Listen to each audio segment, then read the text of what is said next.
Hello students, I hope all of you will be very fine. Students, today our subject is fundamental of computers for BBA 5th semester. And students, today our the most important topic is difference between interpreter and compiler.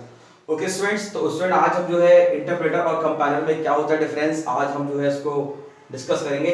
इससे पहले students हमने जो है interpreter और हमने compiler पढ़े कि interpreter और कंपाइलर जो है कैसे वर्क करते हैं, क्या इनकी फंक्शनैलिटी है, क्या मतलब ये जो है हमारे लिए जो है इंपॉर्टेंस रखते हैं। तो स्टूडेंट आज के इस टॉपिक में स्टूडेंट हम जो है इंटरप्रेटर और कंपाइलर में जो है हम स्टूडेंट डिफरेंस पढ़ेंगे। ये क्वेश्चन स्टूडेंट आपके एग्जाम में BBA 5th semester fundamental of computers में आ रहा है कि भाई जो है कंपाइलर और इंटरप्रेटर में क्या डिफरेंस होता है। देखिए स्टूडेंट, कंपाइलर और इंटरप्रेटर जो हमने यूज किए, जैसे स्टूडेंट जो ह्यूमंस हैं, स्टूडेंट जो ह्यूमन बीइंग है स्टूडेंट, वो हाई लेवल लैंग्वेज को समझते हैं, हाई लेवल। लेकिन जो कंप्यूटर से स्टूडेंट्स वो जो है वो बाइनरी लैंग्वेज को समझता है, यानी कि बाइनरी लैंग्वेज मतलब मशीन लैंग्वेज को समझता है। तो कंपाइलर्स और इंटरप्रेटर ये दोनों क्या काम करते थे कि ये जो है जो हमारी हाई लेवल लैंग्वेज हुआ करती थी, यानी जिसको हम लोग अंडरस्टैंड करते थे, उसको जो है कंप्यूटर उसको अंडरस्टैंड कर सके, उसको यानी कि उसको मशीन लैंग्वेज में कन्वर्ट करने का काम करते थे, जो है क्या नाम है हमारे कंपाइलर और इंटरप्रेटर। लेकिन अब इनकी फंक्शनैलिटी में स्टूडेंट काफ़ी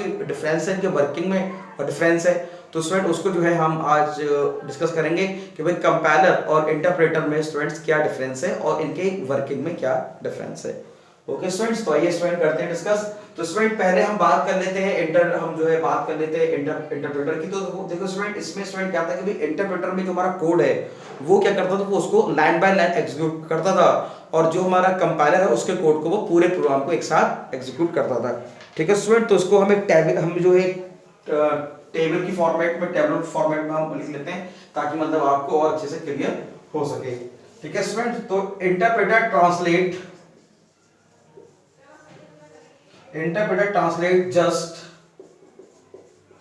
one statement interpret translate just one statement of the program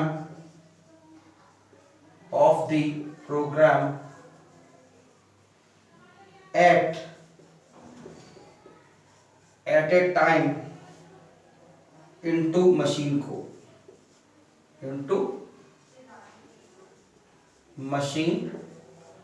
मतलब translate just one statement of the program at a time, एक समय पर केवल एक ही स्टेटमेंट को जो है ट्रांसलेट करेगा किसमें, मशीन कोड में। ठीक है, बात करते हैं कंपाइलर की। तो compiler seeing the entire program, हम बोल सकते हैं कि ट्रांसलेट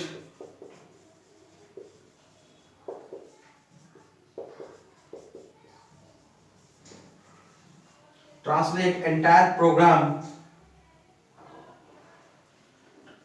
प्रोग्राम या बोल सकते हैं whole program, translate entire program of it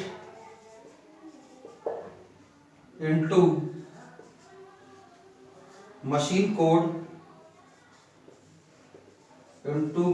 code at once, एक ही बार में जो है मशीन कोड में पूरे प्रोग्राम को, ये वन बाय वन स्टेटमेंट, ये होल प्रोग्राम को एक साथ। ठीक है, तो ये हमारा पहला डिफरेंस हुआ। दूसरा डिफरेंस क्या होता है स्टूडेंट्स कि interpreter takes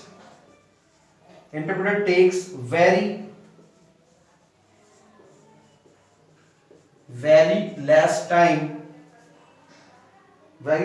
analyze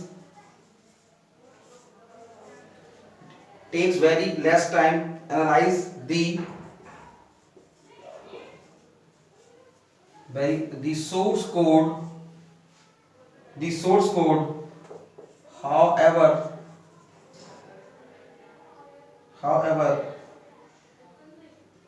the overall time to execute process is much slower. However, the overall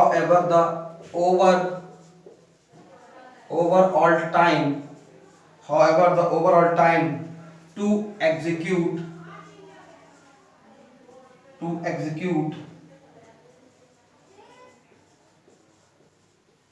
the process is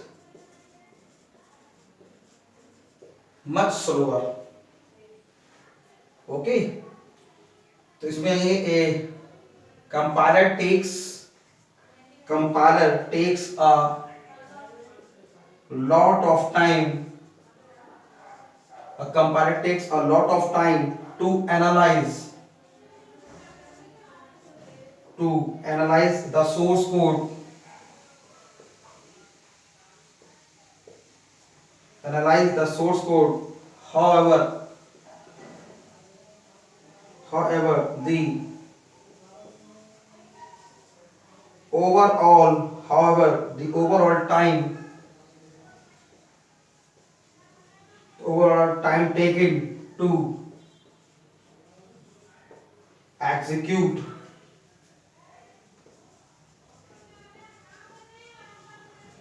the process is much faster. Takes a lot of time to analyze the source code. However, the overall time taken to execute process is much faster. ठीक है. अगला difference देखते हैं. Third difference क्या है? Interpreter does not generate an intermediary code. तो does not, interpreter does not, interpreter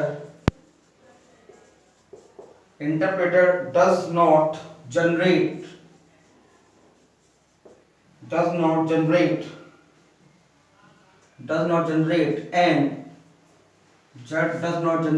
an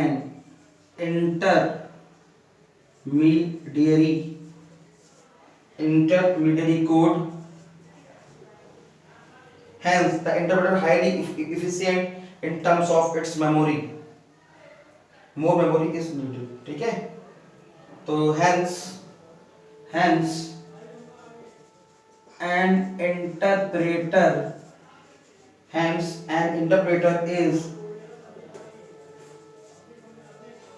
is highly efficient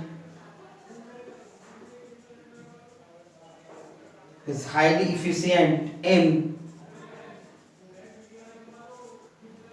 terms of its memory. In terms of memory. ठीक है स्टूडेंट्स, अब बात कर लेते हैं उसमें. तो ये हो जाएगा compiler. Compiler always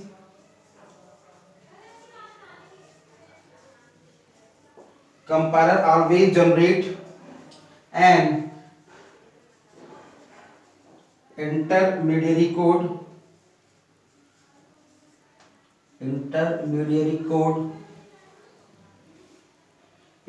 object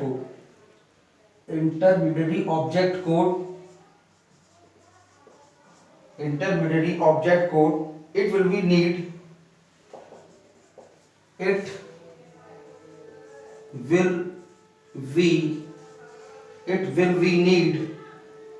further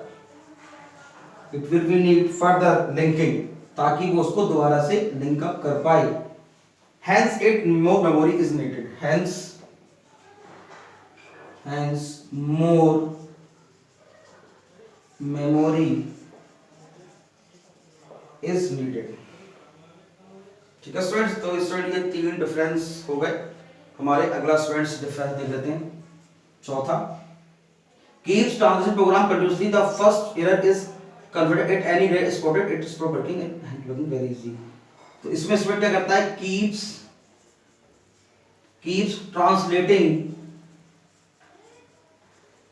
keeps translating the program, keeps the program continuously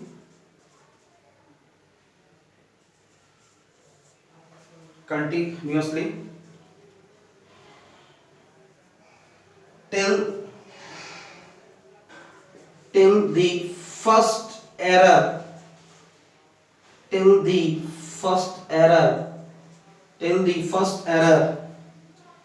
is confronted.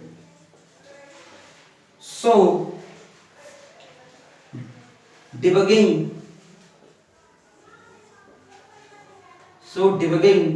becomes easy. So debugging becomes easy. Okay. अब देखो स्टूडेंट, जैसे कि हम कंपाइलर क्या करता है, पूरे प्रोग्राम को एक साथ चेक कर लेता है, कंप्लीट स्कैन, तो it scan complete program, hence the beginning is relatively harder while working with a compiler. तो जब ये एक साथ जब करेगा तो एरर को शो करेगा, तो जनरेट्स, यहां लिख देंगे generates error only when it scan all program, so generates error only when it scan all program, so debugging,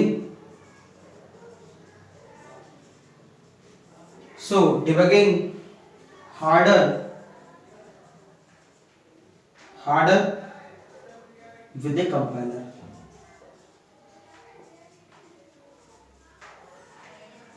with a compiler. अब स्टूडेंट बात कर लेते हैं कि भी कौन कौन सी लैंग्वेज है जो इंटरप्रेटर, तो सर पाइथन एंड रूबी। तो P Y T H O N, Python and Ruby are the example of interpreter, and C plus plus are the, ये हमारे लैंग्वेज की, ये हमारे एग्जांपल है स्टूडेंट्स इसके कंपाइलर के। ओके स्टूडेंट्स, तो स्टूडेंट्स को एक बार जरा और समझ लेते हैं। देखिए स्टूडेंट, जो हमारा ट्रांसलेट लिखा है, translate just one statement the program at a time into machine code, मतलब एक स्टेटमेंट को एक बार ही मशीन कोड में कन्वर्ट करेगा, ये पूरे प्रोग्राम को एक साथ कन्वर्ट कर देगा। Translate entire program of it into machine code at once. उसके बाद takes very less time analyse the source code, however the overall time executes the process is much slower। अब देखो स्टूडेंट ये क्या करता है भाई, लाइन बाय लाइन चेक करेगा, एक कोड को चेक करेगा, तो स्टूडेंट क्या है, इसमें जो हमारा एग्जीक्यूशन टाइम है स्टूडेंट बहुत क्या स्लोअर, जैसे ही इसको अगली एरर मिल जाएगी तो ये क्या होगा, ये स्टॉप हो जाएगा। लेकिन अगर मान लो कंपाइलिंग की बात करें तो takes a lot of time, जैसे मान लो टाइम तो कम लग रहा है, लेकिन एक सबसे बड़ा एडवांटेज क्या है कि take a lot of time to analyse the source code, however the overall time taken execute the program is much faster। Execution जो टाइम है वो फास्टर है, टाइम ज्यादा लेता है, ये टाइम कम लेता है, लेकिन एग्जीक्यूट स्टूडेंट्स इसका स्लो है। Interpreter does not generate an intermediary code, hence an interpreter highly efficient in terms of its of memory। yes, अब देखो इंटरमीडिएट कोड स्टूडेंट ये जनरेट नहीं करेगा तो ज्यादा मेमोरी की आवश्यकता नहीं पड़ेगी इसके कोड को एग्जीक्यूट करने के लिए। लेकिन बात करें कंपाइलर की, तो compiler are will generate an intermediate object code, it will be needed further linking, hence more memory is needed. क्या करता है, ऑब्जेक्ट कोड को स्टूडेंट जो है जनरेट करता है ताकि वो उसको लिंकअप कर सके प्रोग्राम से, इसीलिए ज्यादा मेमोरी की आवश्यकता पड़ती है ऑब्जेक्ट कोड को जनरेट करने के लिए।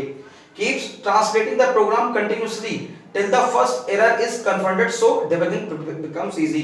क्या मतलब, कहने का क्या मतलब है स्टूडेंट, जैसे कि मान लो कि इसमें क्या है कि जो हमारा एरर है कि if any error is spotted, अगर कोई एरर इसको अगर मिल जाती है, it stop working and hence debugging becomes easy. तो ये क्या करेगा, ये रुक जाएगा, और जैसे इसको कोई एरर मिलेगी तो मतलब हम पहली वाली एरर को मतलब जो है उसको सही करके हम अगली एरर को सही कर पाएंगे। लेकिन कंपाइलर में क्या है, जैसे कंपाइलर क्या करता है, compiler generates the error message only after it scans the compiler complete to program, मतलब कि जब भी मतलब स्टूडेंट एरर को जनरेट करेंगे तो पूरे प्रोग्राम को एक साथ स्कैन कर लेगा, कंपाइल कर लेगा।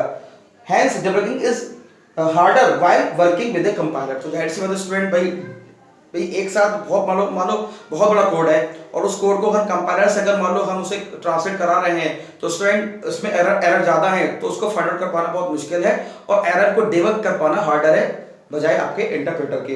तो student interpreter are used for programming language Python and Ruby and C plus plus student are used compiler, ये सी प्लस प्लस कंपाइलर में यूज होते हैं, मतलब compiler are used by programming language like C and C plus plus.